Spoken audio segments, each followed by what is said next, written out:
In Husserl's phenomenology, or the development of Husserl's phenomenology, passes through different stages, and we just saw the first period of his philosophy, namely the pre-phenomenological period.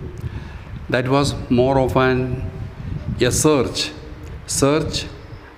as to which way to move. He had an insight that we cannot take reality in itself. So there must be a reconciliation between subject and object. That was the basic insight that he had. But then, as experiences led him, he went more towards the subject, influenced by Brentano, and then he moved towards the object, influenced by Frege. So that is what I said the previous class. So as a result of his listening to the lectures by Brentano, he gave a psychological interpretation for the numbers. Numbers and theories or principles of mathematics exist only insofar as some subject thinks about it, some subject knows it. Only because there are humans, 2 plus 2 is 4. That is emphasis on the subject.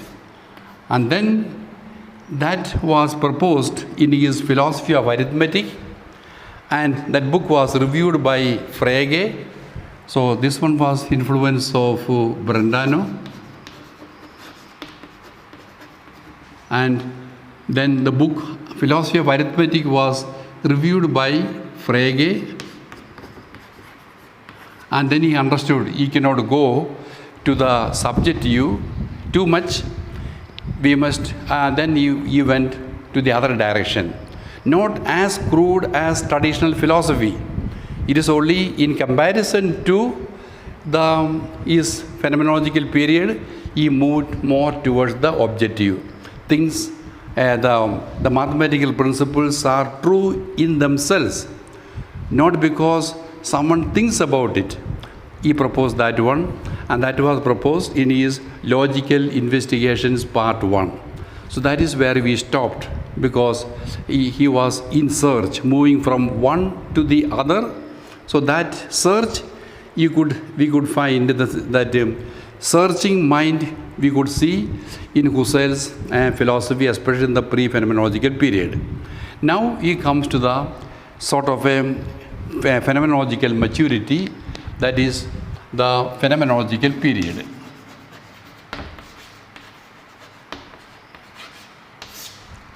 In this period, he has achieved the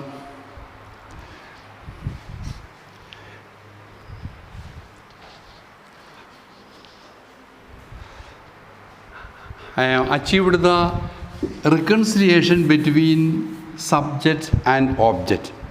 Reconciliation doesn't mean that the difference between subject and object are done away with. Rather, they are seen together. So instead of going to one or the other, they are seen together. That is what took place in his phenomenological period. So this period is the most important period in his philosophical career and the development of the phenomenological method. Now what I am going to speak, it is not simply just what is given in the writing, in the word by word, but rather what is the meaning of it. But I will refer to that, the meaning of what he is trying to communicate through or in his phenomenological period. It is at this period Hussel achieved a reconciliation between the subject and the object. He had to look for such a reconciliation, since the problem posed itself as to how the ideal objects are given to the consciousness. We will see what is the meaning of that statement. He made use of the insight intentionality that he received from Brentano to work out this reconciliation. So again, he goes to Brentano, to whose lectures he listened casually, and then one insight influenced him. That insight is referred to as intentionality.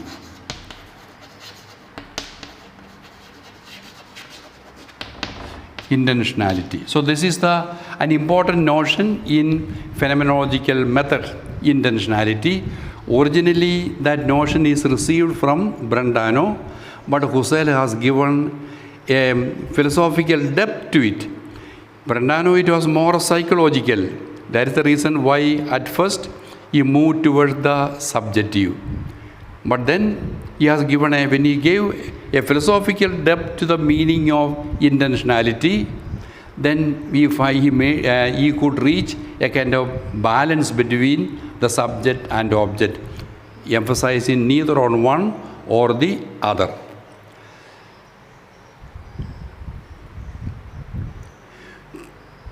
There is a parallelism between the subjective act and the objective content. Parallelism means there's a correspondence.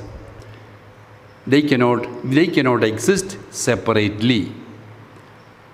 Now, all these things are little difficult to understand, but I'll try to give some example and try to show where you have to move.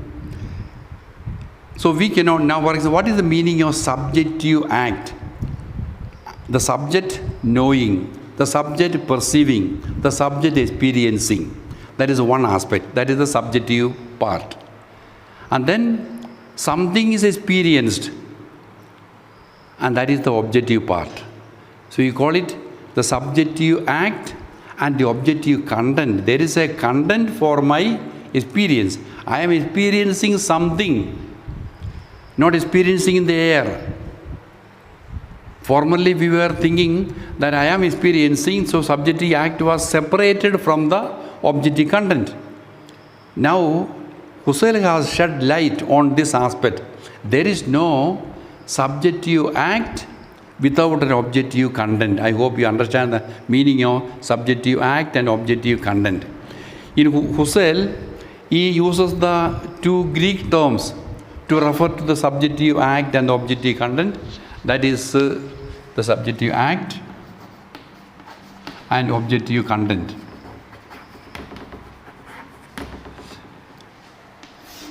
The term that he uses is, one is subjective act is noesis, act of knowing, and objective content is noema.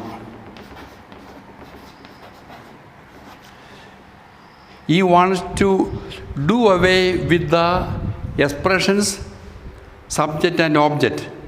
But because he can mislead, we can be misled, and we can land up in the traditional philosophy. Therefore, he wants to do away with the terms, and he uses instead of that one noesis and noema, noetic, noematic. Thus, the adjectival form is noetic. Noetic experience means experience of the subject, and noematic content means the objective content. So noesis and noema, they correspond to what was traditionally referred to as subjective act and objective content. His aim has been a reconciliation of the objectivity of truth with the subjectivity of the act of knowledge. I'll explain that one. Intentionality means the directedness of the act of consciousness to an object. Or we can put it little more, one more adjective can be used, or an adverb can be used. The necessary directedness. Necessary.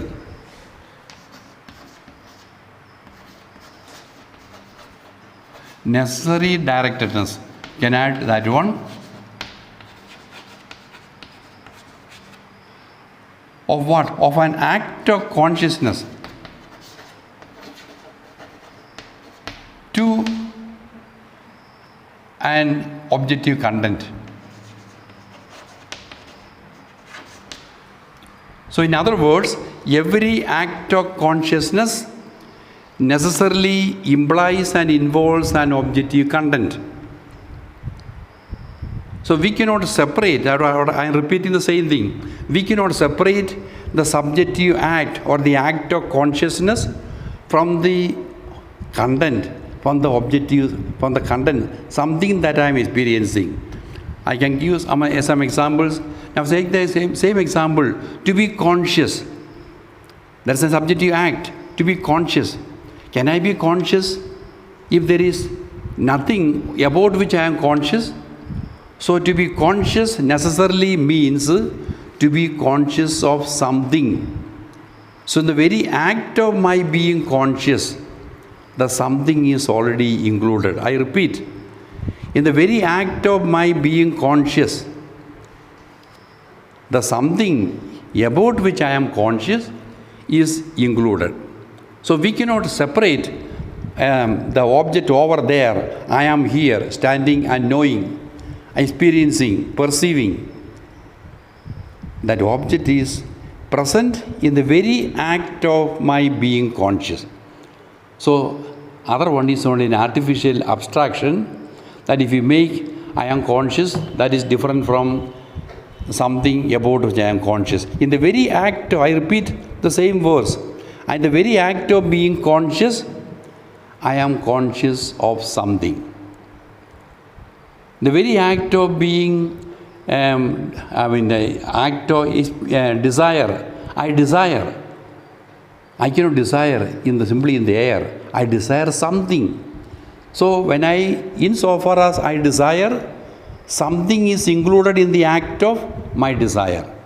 Act of desiring includes or involves or implies something. That something is the objective content. So object is included in the subjective act. Object is included in the subjective act. Formally, which we are separating from the object was separated as though I am here as a spectator, I am watching, I am knowing, and the known thing is over there. So we were separating that one. Now Hussel has realized we cannot separate. We cannot separate. It is what is it called? It is in the act of my consciousness. He is not speaking about intellectual knowledge. It is speaking about every act of consciousness. That means he refers to the inner experience, deeper experience. I am coming to a subtle distinction I will make later. Directedness of an act of consciousness to an object. It is not of importance whether the object actually exists or not. What is important is in the intentional relation between the act and the correlate. Another term that is used is correlate. Correlate means the objective content. Corresponding to the act, there is a correlative object, correlative content, the objective correlate. So, what is important? Now, I just anticipate and give an example. Suppose I see a rope. Indian philosophy, they give the example of seeing the rope and seeing it as a snake. Now, phenomenologically, what you see is not rope. Scientifically, we'll try and see what is that one. Unrelated to my experience, we are trying to check it whether it is rope or a snake. That is called object is separated from the subject. But in the Husselian understanding, insofar as I get frightened by seeing the rope, thinking that it is a snake, what I am experiencing is the snake. Snake is not simply the objective stuff with the skeleton and the flesh around it, although that is not the thing. Snake is the experience of getting frightened in something like that one. That is, snake is that one. Meaning of snake is not, we are not analyzing in the lab what a snake is, but rather snake is what is experienced as snake. Maybe I'll give some other examples. The what do you call a tumbler? or a glass.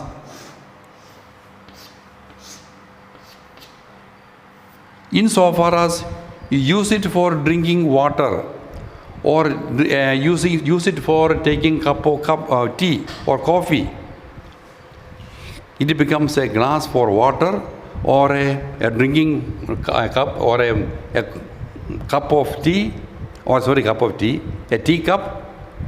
Insofar as it is used for tea, suppose the same thing is used for someone who is smoking, for dropping the ash,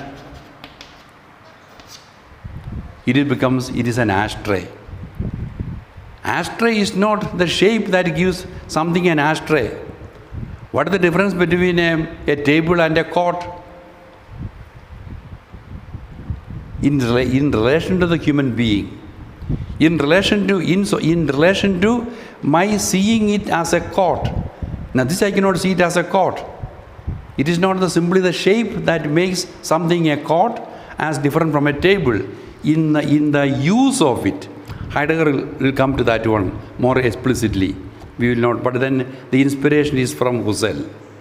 So we cannot simply find a meaning in itself, but in relation to the human experience.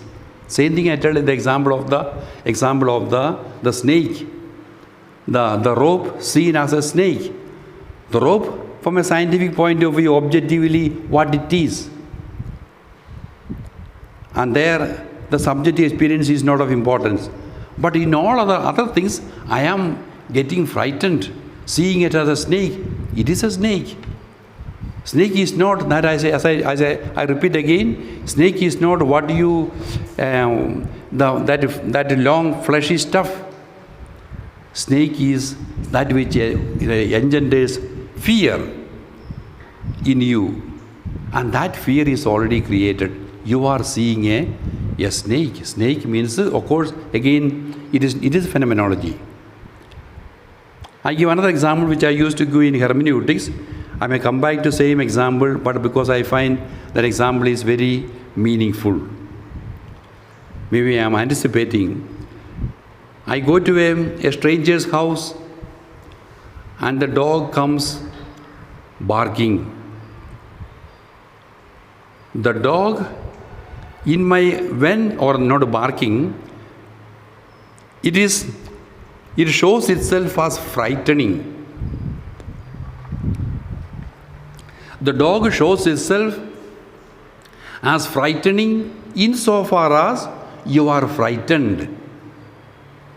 If there is no frightening from the part of the subject, the dog is not a frightening creature.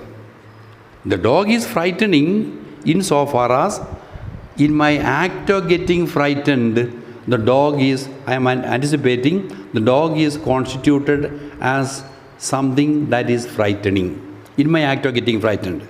So frightening is not in the dog, nor is it in me.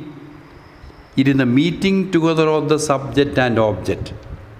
In the meeting, that is the meaning of reconciliation. That is the meaning of reconciliation of the subject and object. Formally, I repeat, formally we are separating. Subject is just dispassionately, without any involvement. I am trying to understand whether it is a rope or a snake or a chain. I am trying to understand the object over there. And it makes no difference whether I am trying to understand or somebody else is trying to understand. It is immaterial. Objectively I am trying to understand. That is the scientific, traditional philosophical approach. Now Hussel is giving another dimension, and that is reality is seen in relation to the subjective experience. That doesn't mean that the whole thing is put on the subject. Subject cannot see as it wants. Now, for instance, if I am in front of a dog, I am getting frightened.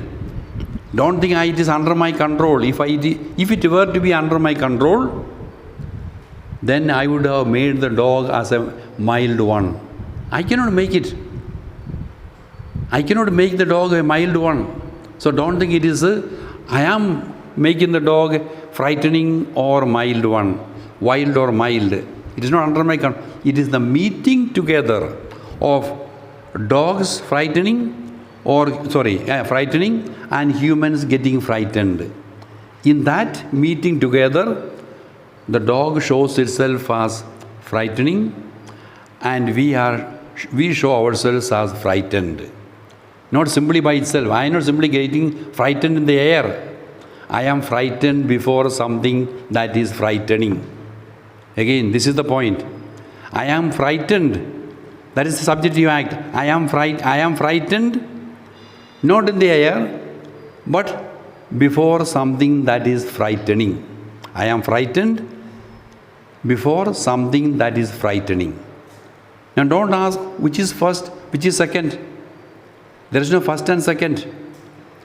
In the very act of getting frightened, the dog is showing itself as frightening. The dog was not frightening before my getting frightened. I was not getting frightened before the dog was frightening. I am putting these expressions only to show the meaning of intentionality, intentional experience.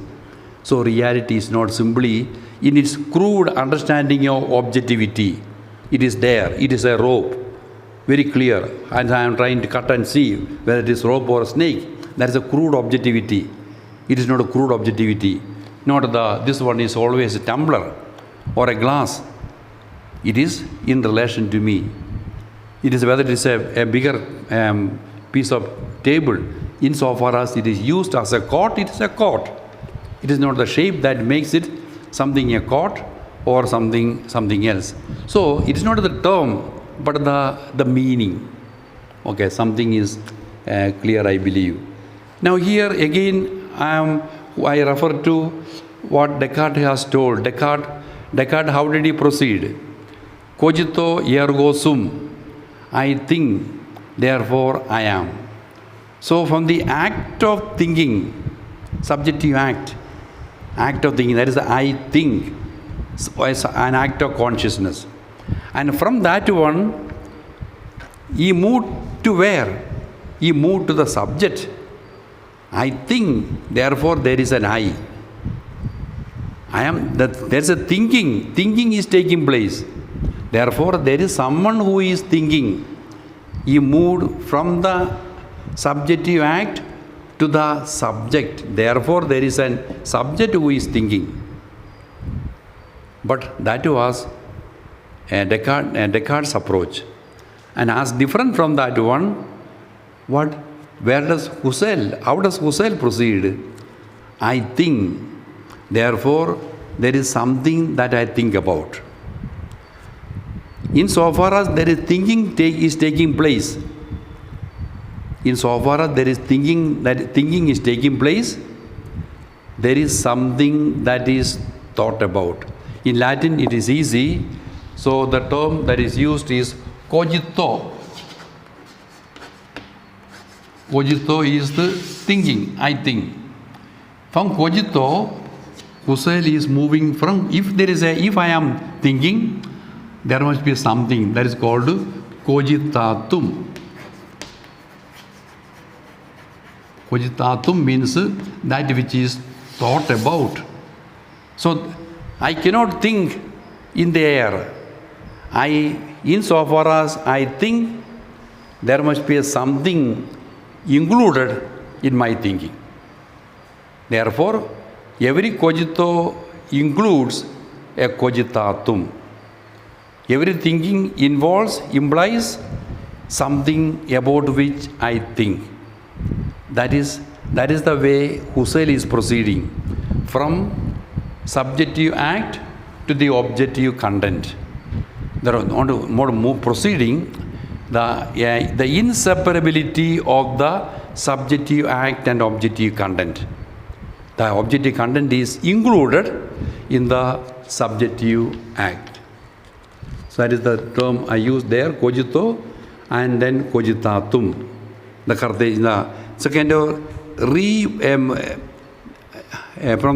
As different from the Cartesian approach, Descartes' approach, Hussel says this one, cogito, therefore it includes cogitatum. We can Any act of consciousness we can take as an example. Every act of to be joyful means to be joyful at something. Yeah, to be desirous or to be conscious, to think, to be frightened, to be anxious. All those things, to be anxious when to be anxious about something. So that something is included in the act. So we cannot have that act of being frightened unless there is something before which I am frightening, something frightening. So both are taking place, temporal point of view, simultaneously. We cannot ask which is first, which is second. In my becoming frightening or frightened, something is showing itself as frightening. So something is not, the dog is not frightening until I become frightened. So both are, so to say, simultaneous. That whether a temporal priority does not disturb in phenomenology is not a matter to be spent time for. The commentators refer to 4 characteristics for intentionality. The meaning in all that we said is we are clarifying intentionality. Intentionality means intentional experience. That intentional experience means an experience with the content. So that the presence of the content, that is clarified by the theme of intentionality under the title intentionality. This is the biggest contribution of phenomenological method, the theory of intentionality. So some commentators have given 4 characteristics. It is not given by Hussel, but then only for the sake of clarification, if it helps. The kernel of the matter I have already given. That is the one which is to be understood. It's not, no, when you look for the exam, you are looking for the matter to be written on the paper. For me, as far as I am concerned, I am more interested in the meaning. What does it mean? Intentional experience. An experience that includes objective content. That includes. So it cannot separate. That is what is conveyed through intentionality. The 4 characteristics, if they are of use, some are useful. I just refer to that one. Intentionality objectivates. That means intentional act is directed to the full object as its correlate. I am looking at my mother from a particular experience of mother concerned about me. Mother, so my when I am responding that mother as loving, I experience that love. And when I relate myself to my mother, I am not simply showing one part of the mother, but rather mother is present when I look through this perspective. I am looking through the keyhole of this experience. That is my good expression. I am seeing through the keyhole of a particular experience. Maybe mother correcting me. That was the experience I had. But mother is correcting, not a part of mother. Mother is loving me, not a part of mother. Mother, those are the content of this experience, what is revealed, not part of mother. Therefore, that is the meaning of the explanation for the first characteristic, intentionality objectivates. So the mother may be seen from a particular perspective, like the mother as kind, mother as sorrowful, mother as correcting, mother as angry. Whatever be the perspective, whatever be the keyhole through which you look, you are not seeing part, you are seeing the whole mother. Then the second one is intentionality identifies. That means intentionality supplies a synthetic function by which the various perspectives are focused upon and integrated into the identical core. So maybe same example I will take. My experience of mother as correcting me. I am looking. Then my experience of mother as kind. But all these things are not going to different parts of mother, the identical person. So the various experiences are identified in the same core. The same mother is seen as scolding. The same mother is seen as kind. The same mother is seen as forgiving. It is not part where the various experiences are synthesized into the very same core. Intentionality in that way identifies the various experiences in the same core, in the objective content. Because these are very profound thought. But then for the sake of commentators are put us under these headings. For instance, a very same flower is seen as object of desire, of satisfaction, of joy, etc. The same. So I am joyful at having a flower or seeing the beauty of the flower. I am desirous of the beauty of the flower. Whatever be the perspective, whatever be the keyhole through which I perceive something, it is all identified into the same. Third one is intentionality connects. Each aspect of the identical object refers to the related aspects. The frontal aspect of the statue refers to the lateral and the lateral to the rear. I hope you the meaning of these terms. Frontal means front, lateral means side, rear means back. The example that is given is very empirical example. But then we are not speaking on the empirical reality of front side, the side of the statue, back of the statue. Only for the sake of clarification we are giving. So I give the example. Now don't remain with the statue. Only for the example. So I see the statue, the front side. But we don't say, I see the front side of the statue. What do you see? You see the statue. I saw so and so. You saw only the head and the chest above. You saw so and so. How you are able to say you saw so and so? Because from what is experienced, you are able to connect what is not experienced. The whole statue I am seeing, although I don't see the whole statue. I see only one side, but still I am perceiving the whole statue. Because intentionality has the capacity to connect with what is seen or what is perceived with what is not perceived. The absence, the presence with the absence. Very, very profound meaning it has. Later it becomes much more profound, those who are thinking people. But in the initial stages, it is difficult. I see not only what is seen, I see also what I not see. But they are not separate. From to what is seen, the unseen is linked. I see the statue. How can I say that one?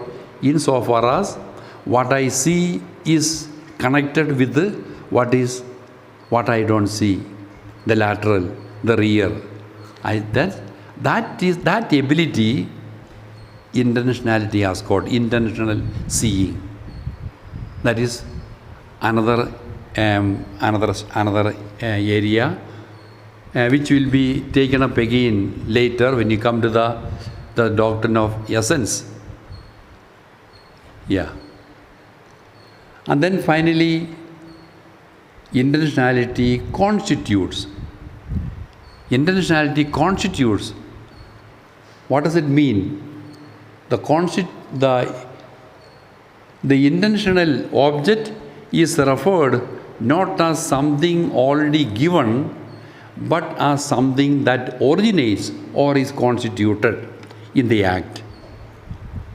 Now, what is the meaning? In my act of getting frightened, that is the intentional act, my act of getting frightened, something is constituted as frightening. So, intentional experience is constituting something as something. Something as something. Heidegger takes it up and explains it in his hermeneutics. I repeat, in my experience of getting frightened, something is constituted as frightening. The meaning in the dog becomes frightening in my act of getting frightened. Dog is constituted, that is the expression used by Hussel. The dog is constituted as frightening in my act of getting frightened. That act of getting frightened is the intentional experience. So intentionality constitutes. Now constitutes doesn't mean that suddenly it is creating, but then it has to be understood in the way I have explained. Intentionality constitutes. It originates. It comes to be. The dog as frightening has come to be, originates in the act. The snake as fearsome is constituted in the act of one's experience of getting frightened or fearing. Something as fearsome, something as object of fear is constituted in my intentional experience of fearing or getting frightened. And thus, Hussel is not interested in the object in itself, but in the immanent object, which has the shape according to the act. Something as doubted, something as desirous, something as frightening. So he is not concerned about the in itself, what exactly the thing over there in itself. Not that one. Thing as experienced by me. Experienced. But simply I cannot experience without as I want.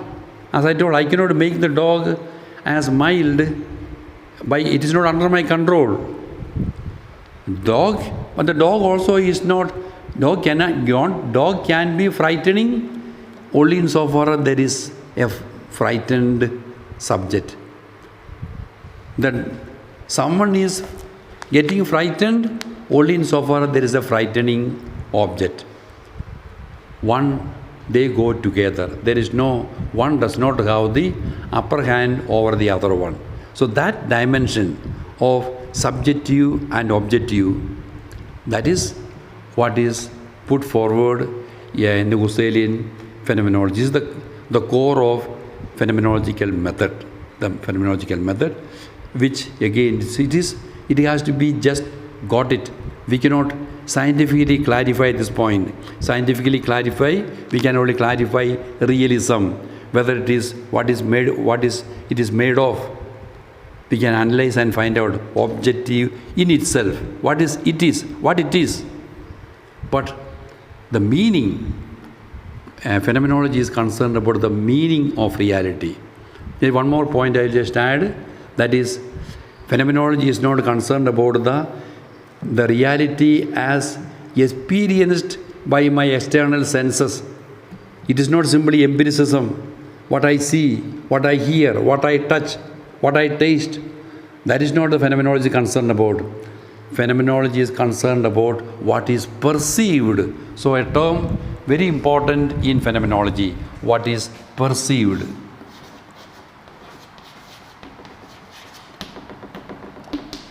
I perceive the dog as frightening. not seeing, not with the eyes. I perceive.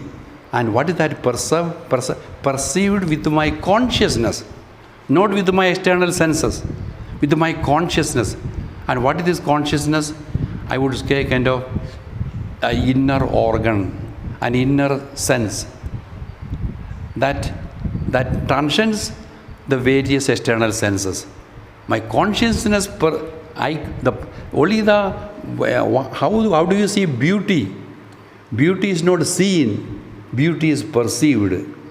Not seen with the eyes, perceived with my consciousness, my inner being. I perceive something as beautiful. So, phenomenology is taking us to a realm that is beyond the external experience or the external senses. That is, they are all sensation. That is, animals also have got. But perception, only humans can get it. Consciousness. Other philosophers have used the meaning of consciousness. And Hussel has taken it up again, the expression consciousness, perception by consciousness.